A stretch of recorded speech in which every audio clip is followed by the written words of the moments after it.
Hello সবাইকে, আমি রজনী চলে এসেছি তোমাদের জন্য একদম ছোট্ট একটা নতুন ভিডিও নিয়ে। দিনটা ছিল 26শে জানুয়ারি। আমরা প্রত্যেকেই ওই দিনটাকে নিজেদের মতো করে একটু আলাদাভাবেই সেলিব্রেট করে থাকি। আর আমরাও সেই দিনকে পাড়ার মধ্যেই একটা ছোট্ট পিকনিকের আয়োজন করেছিলাম। সেখানে মোটামুটি পাড়ার সকলেই ছিলাম।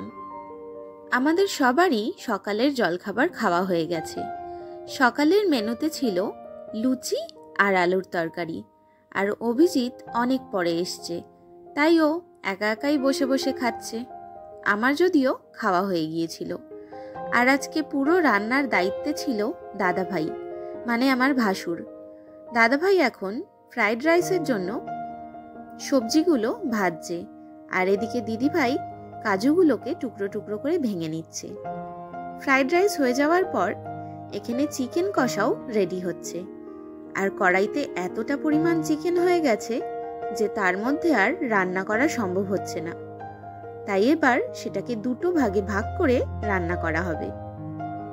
সকালে ঘুম থেকে উঠে ফ্রেশ হয়ে বাড়িতে চাটা খেয়ে আমরা সবাই চলে এসেছি এইখানে টুকিটাকি কাজ করব বলে। পিকনিক হলে সবাই মিলেই অল্প আদ্র কাজ তো করতেই হয়। এখন আর আমাদের কোনো কাজ নেই, তাই বড়রা গল্প করছে আর বড়দের পাশাপাশি ছোটরাও ওদের নিজেদের আড্ডায় মেতে উঠেছে।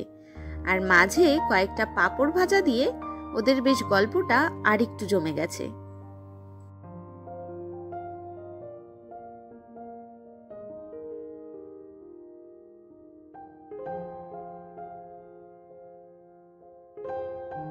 রান্নাবান্না সব কমপ্লিট হয়ে গেছে, এবার শুধু খাওয়ার অপেক্ষা। প্রথমেই বাচ্চাদেরকে বসানো হবে, তাই দিদিভাই বাটিতে বাটিতে বাচ্চাদের জন্য মাংস আলাদা করে তুলে রাখছে। আর এদিকে এক গামলা ফ্রাইড রাইস, সাথে তো চিকেন কষা থাকবেই। আর তার সাথে লাস্টে রয়েছে একটু চাটনি, টমেটো, আমসত্ত্ব, খেজুর, কিশমিশ এইসব দিয়ে চাটনি বানানো হয়েছিল। আজকের পিকনিকে যতগুলো বাচ্চা ছিল সবাইকে ডেকে এই প্রথমেই বসিয়ে দেওয়া হয়েছে।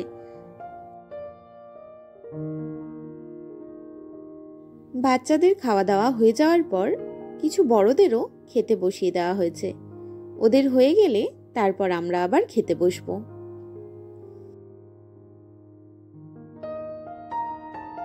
এই যে আজকের লাস্ট ব্যাচ খেতে বসে পড়েছে। তার মধ্যে পাড়ার সব বউরা, কাকিমা, জেঠিমা সবাই রয়েছে। সবাই মিলে বেশ গল্প করতে করতে খাওয়ার আড্ডাটা একদম জমে গিয়েছিল। আজকের ভিডিওটা তবে এখানেই শেষ করছি। তোমাদের সামনে খুব শিগগিরই নতুন ভিডিও নিয়ে হাজির হব।